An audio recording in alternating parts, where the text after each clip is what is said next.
Lieutenant Governor, it's always good to see you. Good to see you. Glad to be here. You made a decision, obviously, years ago. I think I met you 6 years ago when you became Lieutenant Governor. I think a lot of people would say you were an unlikely choice for Governor Whitmer to choose as her running mate, just because you didn't have that, at least as far as I know, didn't have that structured political background like she did. How have these 6 years as Lieutenant Governor been, and how did they influence you to take the step to run for the top spot? It's been a tremendous honor to serve the people of Michigan as Lieutenant Governor. And you say it was an unlikely choice. I think that comes from the fact that I do have a different set of life experiences that are not only distinct from Governor Whitmer's life experiences, but I think they represent, we as a team, we represent the state of Michigan well. I'm a person who comes from the east side of Detroit. I'm a person who is an engineer and a problem solver. It's different. And that engineering background came because I came from this community who believed in me. I had a grandma who bought me a computer at 5 years old. First kid on my block on the east side of Detroit to have a computer. I learned technology and understand it and how to use it. I've started and sold 2 technology companies. I've worked in municipal government. I've worked as a political organizer. I've worked as a software developer. So I think that broad set of experiences has helped me, be more responsive to the broad needs of Michiganders. So when I spend time all over Mid-Michigan, or frankly, in all 83 of Michigan counties, 3 or more times like I have in these last 6.5 years, it's allowed me to connect with people and let them know that their experiences can be reflected in the team that serves them in state government. So just listening to you there, I was going to say, I would think that makes you very relatable to the everyday Michigander out there. Yeah, I mean, that's who we serve. I mean, I want everybody in Michigan to have full access to a dream in health and wealth, and know that Michigan is a place that they can stay and succeed. I had this experience when I came of age. I went to the University of Michigan. I double majored in computer engineering and computer science, and I was faced with a choice. I wanted to be a software developer, and I really wanted to do that in Michigan, but I was heartbroken when I didn't find opportunity for that in 2005. So I didn't think that was a place. This was a place I could stay and succeed in. But there's work that we can do. There's work that I've led as the Lieutenant Governor to create those kinds of pathways for people, so that we have fewer families in this region who have to have that conversation with their kid. The parents who worry, like my parents did, that my baby's going to leave and he may never come home. I might never live by my grandkids. People really are worried about that. So my experiences that I've tried to apply now as Lieutenant Governor can help make that not true for families across Michigan. You may have had a great deal of foresight. I mean, when we look at today's world and how much computers and software are integrated into all of our lives, whether it's the cell phone that we carry on our hip, the television that we watch, the computers we use, AI coming online here. Do you think that also puts you in a very unique position to lead at a time when your background really provides such a great foundation? I'm the only statewide elected official in the country who has worked as a software engineer, who has written code, who's written that kind of code. I worked in Microsoft. I helped to build SharePoint. For those of you who use it and like it, I can give you credit for it. If you don't like it, then that's another conversation. but I recognize that technology is a tool that we can use and that we should not be afraid of, but that it creates a lot of anxiety because, frankly, technological changes have led to, in some industries, jobs being lost, like it's happened in manufacturing. It's hit Mid-Michigan pretty hard the way we carried that out. But that's why we need a leader in Michigan who can talk with these companies, who can understand what they're saying. It can't be lied to, can't be bought off by them, but someone also who knows how to make that technology work for people. Ultimately, what our job is to make sure that our systems are serving our people and communities' goals and interests. And I am uniquely positioned to be able to bring Michigan in a leadership role in the industries that matter, so that we make the things going forward that need to be made in Michigan and in America, that we can lead that. And I'm running for governor to make that true, to make that possibility accessible to people, to get those jobs of the future, to get the training and education we need, starting at the elementary and middle school level, exposing kids to the concepts of engineering and understanding technology. Because the stuff is changing, but the fundamentals are the same. But look, when I came into office, TikTok was a music app. You know what I mean? Like it's like the technology evolves. We weren't having an AI or large language model conversation. We can prepare our young people though today. You know, I fought, for example, for us to get a computer science credit experience to be part of high school graduation in the state of Michigan. That's because we want to prepare our young people for this technological future. The political climate across the country is also evolving, it seems. You've been in office 6.5 years at the side of Governor Whitmer. Obviously, she terms out. But as you now run for governor, how much do you think you have to, or maybe even need to differentiate yourself from her as you try to establish yourself as a viable candidate for governor? We've always been a team that complements one another, and I'm proud of our service. But you've already alluded to what's true, and it's that what is the big difference are the times that we live in and that we work in. The economic environment is different. The second Trump presidency is different than the first Trump presidency. You know, the way that technology is impacting the economy is only accelerating and it's creating more anxiety. So I'm the leader for these times. You know, my experience as an engineer, as a problem solver, someone who has used technology to make systems work better in state government, that's something we need to take to a whole different level. Like my example, the clearest example of that is the work I've done on automating the criminal record expungement process for people. That was a process that didn't work. You know, only 7 out of 100 people who had been held accountable for their offenses were able to get them cleared off of their records, which meant they couldn't get a job, they couldn't get an apartment, they couldn't get a loan, they couldn't go back to school. They were locked out of full civic and economic life. But I automated that process. So now, after you paid your debt to society, after you've been offense cleared for 5 years, now some of those offenses can just go away and you can fully integrate into the economy. You can get that job that this community needs you to take and to help grow. You can start that business. You know, these are things that we use technology to solve, and I'm uniquely positioned to be able to do that. And that sets me apart from every other leader in the country, frankly, but certainly the others who are competing to be the next governor of Michigan. One of the things I've noticed about you and Governor Whitmer, I think, is that you haven't run away from the fact that, you know, at times you've had an adversarial legislature. You've always seemed to have found ways to work together and get things done in a bipartisan way to better Michigan.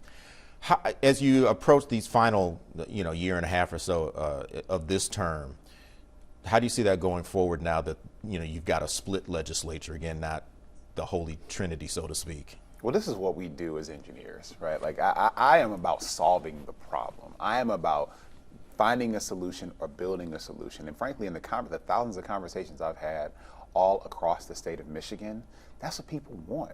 They want results. They want progress. They are not here for political games. They don't want political excuses. They want things to happen. And frankly, when people have been frustrated with a lack of process or progress, that's what either causes them to check out of the political process or believe the lies that some other politician might tell them. But the relationships that I'm building are built on truth, are built on results, and are built on relationships. And that's the same thing that it requires to make progress in a legislature.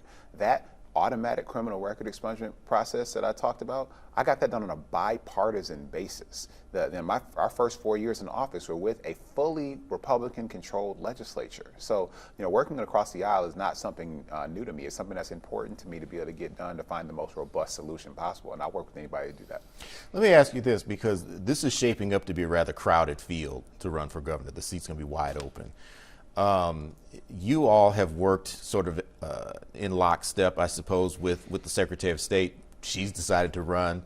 You have the sheriff of this county, Genesee County, who's decided to run. And I would sense that you've all worked well together, maybe even have some friendships. How difficult is it to wage a political campaign against someone you consider to be a friend? Look, the political campaign does not have to be a fight. It's a conversation about what's best for the future of Michigan, and for me to tell my story about why I think that based on the conversations and connections that I've built with people all across the state of Michigan, sensing their urgency for what they need from leadership in Michigan right now. They want someone who's strong, who's competent, and who has integrity. And then telling the story about why I have all three of those characteristics in the way that we need to meet this moment. Someone who can get things done for people, someone who listens to people and will connect with them and can speak to what's important to them today and what's going to be important going forward. And frankly, somebody they know that if it's time to have a fight on their behalf, somebody who can do that and win it. And that's the story that we tell. So that's not really about those other candidates. It's about how to make the best case to Michigan voters to earn their support and to earn their trust going forward. And people want to be able to trust their leaders in Michigan, because Lord knows we are seeing an untrustworthy leader in Washington, and so it makes it even more important that we have that here in our state. Let me ask you just a couple of questions about some issues that continue to be pressing, I think. Michigan roads. I know there's been a lot of work that's been done to, as the governor said, fix the damn roads. And, the federal government plays a big role in helping states do that. Certainly they've helped us here. Will there ever, do you sense, having worked in the legislative process now, do you sense that there will ever be enough money to fix Michigan's roads? Well, we have to find a pathway, and I believe that we can. We can be the generation that actually solves this problem. You and I both know that Michigan roads have been underinvested in for the last 50 years. And this is a problem that started before I was born, but we can be the generation who solves it. And it requires, though, legislators to be serious and to tell the truth and to recognize that it's going to take not only finding ways to be more efficient with the dollars that we do invest, including putting all the money at the gas pump toward roads, but it also means that we got to find new revenue, because the road projects only get more expensive going forward. The material costs gets more expensive, the processes get more complicated. And we've seen over the last 5 years that we can do a lot of construction. I drove through construction to get here this morning.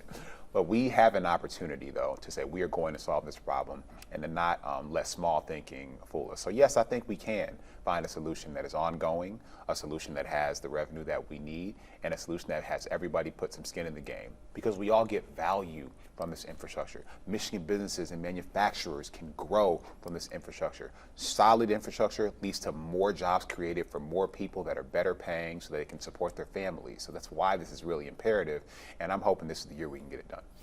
You mentioned the gas tax, and I know that provides a great deal of revenue for the road fund. With more and more electric vehicles hitting the road, clearly we've got to find a way to get some of that revenue back that's being lost to the gas tax. What are some of the ideas that you have for effectively doing that you think could work? Yeah, there's a We've lot heard of some of the ideas that are out there. I'm not so certain that everybody thinks they can all work, though. Well, the truth is there's a lot of ideas on the table. And, one of the things that is really important is that we continue to be creative. The old thinking is not going to solve the new problems. And so as this is a problem that is evolving, we have to continue to press forward, to brainstorm, to make sure we're keeping close with the smartest and brightest thinkers around the state of Michigan. But that's why we have amazing university researchers and leaders who can help us think about these challenges. We have amazing industry experts who can help us think about this challenge and what's possible. So, I don't want to handicap what those ideas can be, but we need to put them all on the table. It's going to require us trying some things out, and maybe some of those things we may try them and it might not quite be right, and we got to evolve how we apply it. And that's the attitude that we should take. But that's what problem solvers do.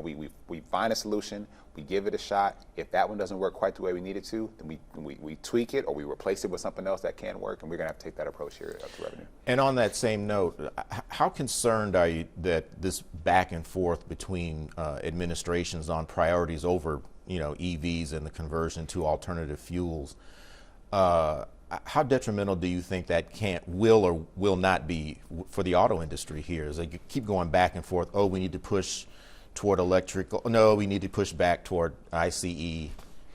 Well, what's true is that every year people are going to buy more electric cars. People bought more electric cars this year than they did last year. They'll buy more electric cars next year than they did this year. The most recent GM earnings report reflects that literally. And so to me, it is important that in the state of Michigan, whether you are going to be driving an EV, a hybrid, or internal combustion engine, I want that vehicle, I want the parts made here, I want the vehicles assembled here, and I want them to be shipped out from Michigan manufacturing locations. And so we need to make the things that matter going forward. And so I want to have as many parts of the automotive value chain touch the state of Michigan as possible. So we need to be resilient regardless of what the drivetrain is, regardless of what the transmission system is. And I think we can do that. So we're going to continue to compete and win because we have the best manufacturing talent here. We have the smartest manufacturing minds here. We can build the best batteries here. And I think we should continue to push forward to get as many of those projects as possible to be here in the state of Michigan, because those are jobs that are going to sustain going forward as the industry, as consumer demand continues to go in the only direction it's going to go, and that's toward more electric vehicles.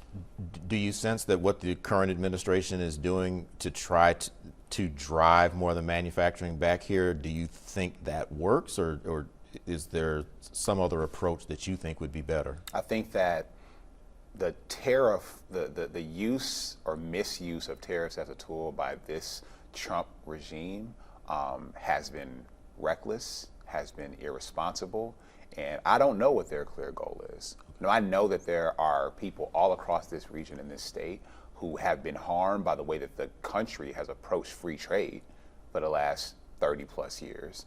There have been people who have lost jobs and livelihoods as a result of that. We've had facilities closed down, et cetera. But I do not trust this regime to be the one to be able to figure out how to solve that problem. I don't trust them to solve any problem, frankly. So we have to continue to look to people who actually know what they're doing to try to solve this. And we got to stay close with those workers, and we got to stay close with the industry to figure out how to navigate this.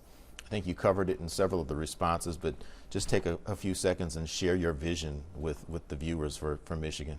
I want Michigan to be the best place to have an idea. We have so many amazing, talented people across Michigan who are hungry for just making their dream of health and wealth real. They want to build an amazing life for their family. They want to have a career that's fulfilling. Some of them may want to start and launch a business that changes their community, changes the state, or changes the world. And I want them to see Michigan as the place to do that, to know that they can stay here and succeed. And for those who are not yet here in Michigan, that they can come here and grow. And I think that requires leadership that is hungry to go and meet everyone where they are and understand what those priorities are and what it takes to make that true. That we have housing that's affordable and available to people so that they know that they can build a family and a future in a community. They have health care that meets their needs and positions them to be their best and be their healthiest, whether that's their physical and their mental health. That we have an economy that is diverse and broad enough so that whatever your ambition is, that you can meet it and exceed your wildest economic expectations here in the state of Michigan. And they have an education system that exposes our young people to the opportunities of tomorrow. We have education professionals in front of our young people who are supported, respected, and protected, and able to do the things that they know will be effective to move our children forward and move our communities forward. That's the Michigan that I see, the Michigan that I love, and I'm excited to build, and I'm asking people for their support in my campaign for governor to make it happen. Lieutenant Governor Garlin Gilchrist, thank you. Thank you.